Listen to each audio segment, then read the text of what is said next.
चाची क्या कर रही है तुम? मोदी क्यों ना रही? कछु ना कर रही जी कह रही है बीच कसी ना कर रही तो काहे तुम कहीं तो कह रही है मनते जामन है। तो जा हमारा मुंह खा रही मेरे तो फेवरेट है जी। मैं तो तेरी बनाए अबेला का बस परोसा भर के बैठी है खाऊ ना रही हम का अबेला का बनाए दे दूं। तो पानी तो पी लूं। पानी के नीचे पानी को लेके आओ पानी।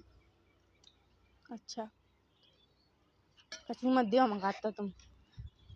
मैं तो कह रही चाची क्या कर रही है और वो चावल खा रही है तो हमने खवाऊ ना रही। पैसे आमत है क्या रुपया किलो आ रहे हैं। अच्छा क्या रुपये किलो आ रहे हैं तो मैंने बताइए। 50-40 से तो कोई चावल नीचे ना आ रहे। अच्छा सही कह रही हैं तो फिर ये कौन बकरा नेक्स्ट दे दो। नेक्स्ट दे दो चाची ने चाची नेक्स्ट दे दो। ए ना लाली में खा लूंगा जन्ने नेक्स्ट दे ने के लियो दो चम्मच डाली कहाँ ने ले ले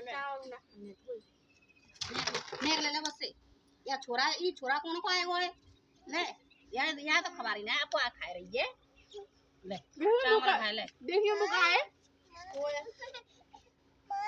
अब 2 चम्मच नहीं लेते ना मत खावे खाओ पानी पानी ले तो फिर बाद में जा नहीं पिबाऊंगा पानी ले बिल्कुल चाची वो खाए देखो खा डोल लो सुना तो देख देख भाई ऐसे डोलते हैं या तो खावे का दे